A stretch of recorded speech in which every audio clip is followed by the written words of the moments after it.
আলাইকুম ওয়া রাহমাতুল্লাহি ওয়া বারাকাতুহু। নবম শ্রেণীর 156 পৃষ্ঠার যে গণিত অর্থাৎ ত্রিকোণমিতিক 2 নাম্বার 1 নাম্বারটা আমরা সলভ করে ফেলছি। তাহলে বেসিক কনসেপ্ট ক্লিয়ার করতে হবে। সূত্র জানা থাকলে গণিত পাবেন, সূত্র জানা না থাকলে কখনো পাবে না। তাহলে sin θ cos θ tan θ cot θ sec θ cos sec θ এটা ডেফিনেটলি আপনাকে গেট ভাগ করতে হবে। তাহলে sin θ মানে কি লম্ব বাই অতিভুজ, cos θ মানে ভূমি বাই অতিভুজ, tan θ মানে লম্ব বাই ভূমি, cot θ মানে ভূমি বাই লম্ব, আর sec θ মানে অতিভুজ বাই ভূমি, আর cos θ মানে অতিভুজ বাই লম্ব। তাহলে মনে রাখার একটা টেকনিক আছে, sin θ সাগরের লবণ আছে, sin θ মানে সাগরের লবণ মানে লম্ব, ঠিক আছে, আছে মানে কি অতিভুজ, আর cos θ মানে ভূমি বাই অতিভুজ, অর্থাৎ মনে রাখার উপায় কি কবরে বুধ আছে ক দিয়ে cos θ বোঝাইছে, ভূমি মানে ভূমি, ঠিক আছে, আর আছে মানে অতিভুজ।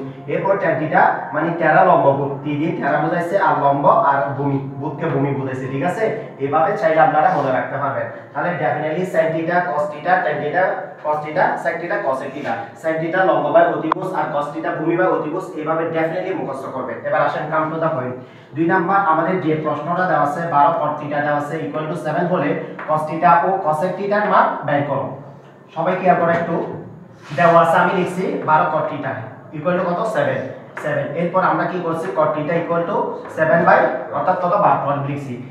একটা চিত্র অঙ্কন করছি, চিত্রটা দেখো, এটাকে বলা হয় উচ্চতা বা ভূমি, ঠিক আছে, উচ্চতা বা লম্ব, আর এটাকে বলা হয় ভূমি, এটাকে বলা হয় অতিভুজ।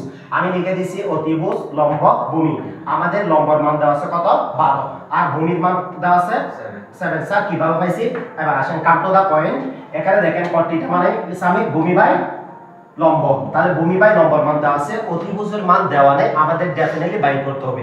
এভাবে আপনাদের এখানে কয়টা দেখতেছো? দুইটা না, চিত্র হচ্ছে কয়টা? তিনটা। তাহলে দুইটার মান দেওয়া থাকবে, একটার মান দেওয়া থাকবে না, আমাকে বাহির করতে হবে, ঠিক আছে। হয়তো বা লম্বার মান বাইর করতে হবে, হয়তো বা ভূমির মান বাইর করতে হবে, হয়তো বা অতিভুজ। এখানে অতিভুজের মানটা বাইর করতে বলছি। আসেন এতটুকু বোঝা যাচ্ছে আপনাদের? তাহলে এখানে ভূমি সমান কত 7 আর লম্ব মানে এটা, এইটাকে লম্ব বলা হয়, লম্ব দেওয়া আছে 12, আর এটাকে ভূমি বলা হয় ভূমি 7। এটা হচ্ছে 90 ডিগ্রি, 90 ডিগ্রি বিপরীত কোণ হচ্ছে কি অতিভুজ। এটা হচ্ছে কোণ, থিটার কোণের বিপরীত হচ্ছে কত লম্ব, ঠিক আছে, বিপরীত কোণ, ঠিক আছে, সামনে পড়বে, ঠিক আছে।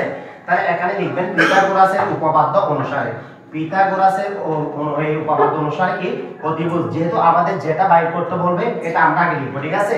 অতিভুজ স্কয়ার ইকুয়াল টু লম্ব স্কয়ার প্লাস ভূমি স্কয়ার। তাহলে অতিভুজ লিখছি, অতিভুজের মান দেওয়া নাই, লিখতে পারবো না। ভূমির মান কত দেওয়া আছে 12 লিখছি, ঠিক আছে। এরপরে প্লাস আছে, প্লাস দিছি, আর ভূমির মান কত দেওয়া আছে 7 এর উপর স্কয়ার দিছি। এবার আসেন কাম টু দা পয়েন্ট। 12 কে যদি স্কয়ার করি 12 গুণ 12 তাহলে 144 আসবে, প্লাসটা বসাইছি। এরপর যদি 7 গুণ 7 7 49, ঠিক আছে। এখন যদি আমরা এই দুইটা প্লাস করি কত হবে? এটা না লিখলে চলবে, এই দুইটা প্লাস করলে কত হবে 193। তাহলে অতিভুজ আমরা কত পেয়ে গেছি 193। এখানে কত বসাতে হবে 193। এতটুকু আপনাদের বোঝাচ্ছে। তাহলে আমাদের মানটা চলে আসছে। এরপরে আমাদের দুইটা প্রশ্ন করছে cos θ cos sec θ। cos θ মানে কি দেখো তো স্বামী ভূমি বাই অতিভুজ, তাহলে ভূমি আর অতিভুজ এর মানটা বসাইছি। অতিভুজের মান কত 193 আর ভূমির মান কত 7, ঠিক আছে। এরপর বলছে cos sec θ এর মান দেখো, অতিভুজ বাই লম্ব, অতিভুজ কত 193, তাহলে আমি এখানে মিস্টেক করছি না, তাহলে এখানে কত হবে 12 হবে, কত হবে লম্ব, ঠিক আছে। এক অঙ্কটা বোঝাচ্ছে, এটা এখানে 12 হবে, এখানে 12 হবে, কথা ক্লিয়ার? আপনাদের বোঝাচ্ছে? কোডিং কিছু আছে? যদি ক্লাস মিস করে ক্লাসে না আসে বুঝবে স্যার কি বলছে তো কিছু বুঝতেছে না। তাহলে প্রথম আমাদের সূত্রটা ভালো করে শিখতে হবে, সূত্রের পাশাপাশি চিত্রের মধ্যে আমাদের লম্বর মান দেওয়া থাকবে, ভূমির মান দেওয়া থাকবে, হয়তো অতিভুজ বাইর করতে হবে, হয়তো অতিভুজের মান দেওয়া থাকবে, ভূমির মান দেওয়া থাকবে, আমাকে লম্ব বাইর করতে হবে। যেটা আগে বাইর করতে হবে এটা আগে নিয়ে আসবো, ঠিক আছে।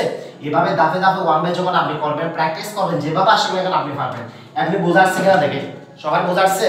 তাহলে এভাবে করে প্র্যাকটিস করবেন। আজকে যে সূত্রগুলো দেব sin θ 1 যেগুলা মান দেওয়া আছে 30 ডিগ্রি সমান কত হবে, এই পরবর্তী ক্লাসে 3 নাম্বার আর 4 নাম্বার বিশেষ করে এই সূত্রগুলো রাখবে। তাহলে সকলে ভালো করে প্র্যাকটিস করবেন, আর ভালো থাকবেন, সুস্থ থাকবেন। আবার পরবর্তী ভিডিওতে দেখা হবে। আসসালামু আলাইকুম।